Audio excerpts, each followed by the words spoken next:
Well, it looks like we have a room full of interesting characters here, don't we? In the first step of the Janthir Wilds story, we meet the Tyrian Alliance, full of different characters from the story to each represent every major race and major faction. But some of these characters may have been forgotten by the players since it's been quite a long time since we've seen some of them. So in this video, I thought we could go around the room and I can give a little introduction to each character and why they are here on the Alliance Council. Just to preface, some of these characters have a bit more backstory than others. Some of them are part of more important factions than others, so I'll do my best to provide information where I can and also not ramble on needlessly. Representing the Svari, Kaith and Dagonet. Dagonet is a Svari firstborn. He considers himself to be a bit more of a scholar than an adventurer. While other firstborn were out exploring, learning more about the world of Tyria, Dagonet wanted to learn more about the Dream and the Svari people. Eventually he would become interested in other races, specifically the human. This would lead him to become a diplomat to the humans of Kryta, sort of acting as a link between them and the Svari. His knowledge of history has helped us out quite a lot. When we were chasing after Balthazar and the Eye of Janthir, he traveled to Or with us, and he was able to make contact with the ghost of King Raza and learn how we could unlock Abaddon's reliquary. Kaith, of course, we all know very well. We have played alongside her for a very long time. She is a Svari firstborn, a member of Destiny's Edge. She would eventually be branded by Aurene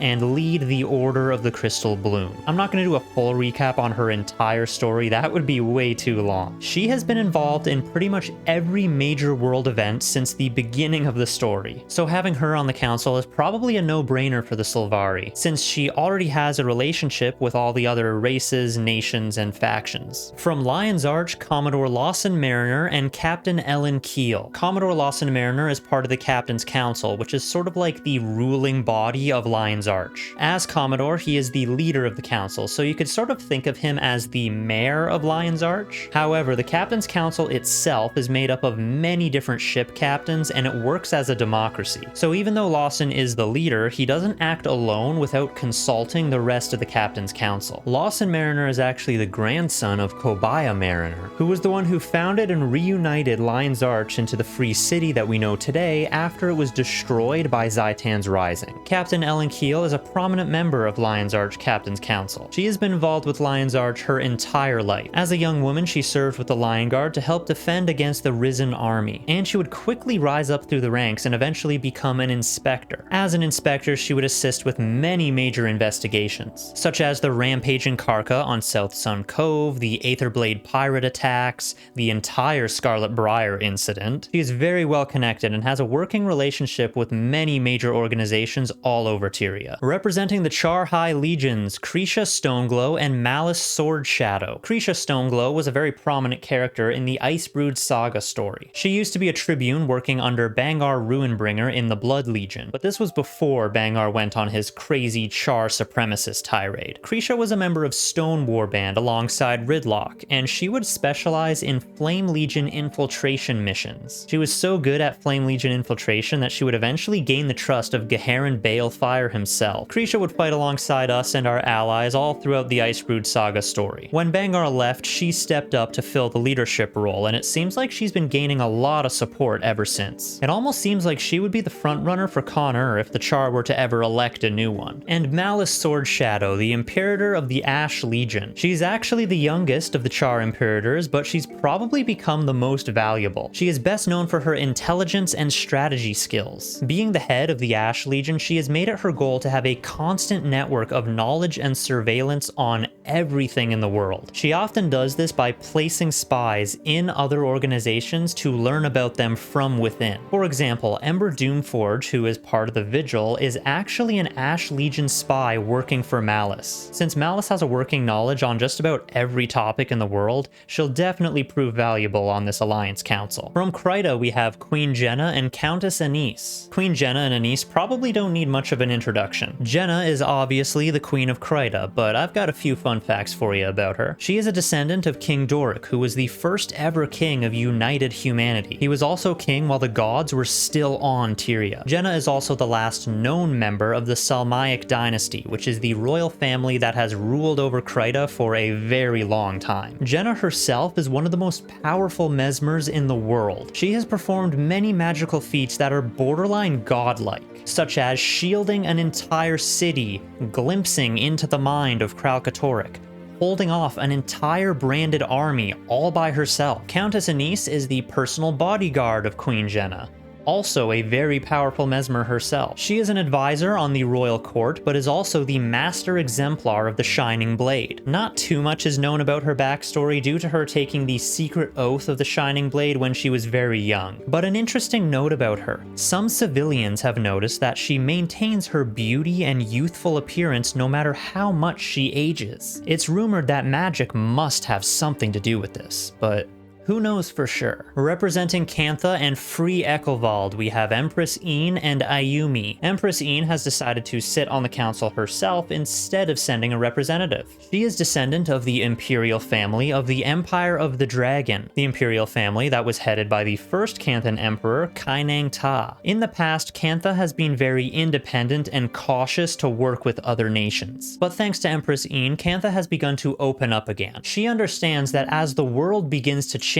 so must Cantha, so that way they can join the other nations and build a lasting peace together. Along with Ian, there is Aumi, a Tengu. She represents what is called Free Ekelvald. In the Ekelvald forest, there are settlements of Tengu that are not actually part of the Empire. While within the Empire's land, they are respected and left alone to govern themselves separately. These Tengu are often referred to as the Kestrels, and Aumi is their rep when talking to the Canthan Empire. So it makes sense for them to just use her as well when talking to the rest of the Tyrian Alliance. For the Azura, we have Councillor Ludo. Councillor Ludo is a member of Radasum's Arcane Council. The Arcane Council, of course, acting as the governing body of Radasum. Ludo is also the Dean of the College of Statics and specializes in mesmer magic. If you've played through the Azura storyline, I'm sure you're familiar with Ludo and all the other members of the Arcane Council. But Ludo has also made a few appearances in some of the Living World episodes, so they are pretty well connected. Skardi Knutson and Bram Arison of the Norn. Like the name suggests, Skardi is the son of Newt Whitebear, and Bram is the son of Eir Stegulkin. Skardi is the founder and leader of the Wolfborn, which is a police force for the Norn in Holbrak. If you go to Holbrak, you'll see the Wolfborn stationed all over the place. His father, Newt Whitebear, is the leader of Holbrak, however, he has been getting pretty old, so Skardi has been slowly taking things over for him. Skardi will likely one day become the new leader of Holbrak because of this. And Bram, I'm sure, needs no intro. We know him already. He's another character that we have played alongside for a long time, from Living World Season 1 all the way to now, although many times proving to be very annoying and frustrating to work with. But apparently we've been told he has matured quite a bit after becoming the leader of his home village of Cragstead, although I guess that maturity remains to be seen. From Ilona, Chief Counselor Iman, Spear Marshal Zaim, and Ambassador Siana. Chief Counselor Iman is the leader of the Free City of Amnoon. Amnoon is pretty much the only major city still standing in Ilona. It seems that all the other towns and settlements answer to Amnoon in some way. Amnoon has a council of diplomats that leads it, and Iman is the elected leader, hence her title of Chief Counselor. So I guess that would make her one of the most important figures in Ilona right now. Next to her is Spear Marshal Zaim, the current leader of the Sunspears. After the events of Path of Fire and Living World, the Sunspears have become a much stronger force of defense for Ilona. Zaim is often regarded as a model Sunspear. Many others look up to him and say that he is everything a Sunspear should be and more. So Zaim on the council will definitely help make the right decisions for Ilona. Ambassador Siana represents the Free Awakened. After the demise of Palawa Joko, many of the Awakened remained alive and decided to make peace with the living. Many of them joining the fight against the Elder Dragons and trying to assimilate back into society. Siana is the most self-aware and communicative of them, so she represents her kind. Next, we have Caladris Sparrowhawk from the Dominion of Winds. The Dominion of Winds is the massive Tengu city in the middle of the map. They usually keep to themselves, but during the Icebrood saga, they were forced to communicate with the rest of the world. When the Icebrood invasions were happening, Caladris was our main contact that we worked with to help them. Honestly, not too much is known about the Dominion of Winds, other than they are made up of different clans and they are ruled by a Tengu emperor. Since Caladris already has a presence presence outside of the Dominion of Winds, it makes sense that they are seated on the council. From the Astral Ward, Ysgarran and Frode. I don't think they need an introduction. If you've played through Secrets of the Obscure, they should be very fresh in your mind. Ysgarran being the main leader of the Astral Ward and Wizard's Court. He is a seer, so that might make him one of the most powerful beings left on Tyria. Frode is the Warden of the Astral Ward, which is the leader when it comes to field operations like combat and investigations. So Frode could be seen as the leader, but technically Ysgarran is still the leader of the entire faction since Frode still answers to Ysgarran. And for the Lowland Coden, we have Stoic Alder, but I'm not going to bother discussing him because if you play through the Janthir Wilds story, you'll learn all about him and his people,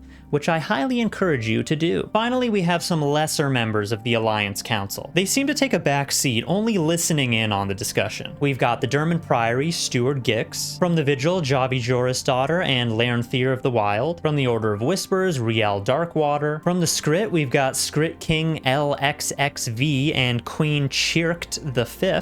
From the Hylic, Chief Tlatoa and Kana Miatli. And the Highland Coden, we've got Cresting Wave and Deep Water. And that should be just about everyone covered. With all these council members, you will notice that we have nearly every allied race, nation, and faction represented here. So no matter where you fall in or who you work for, you've got someone here sitting on the council for you. So I hope you're satisfied with these elected officials. Anyway, thank you for watching. I hope you enjoyed this or found it interesting. If you didn't know, now you know. Oh, and I guess I forgot to mention the most important member of the council. That's right, you. You too are seated on the council.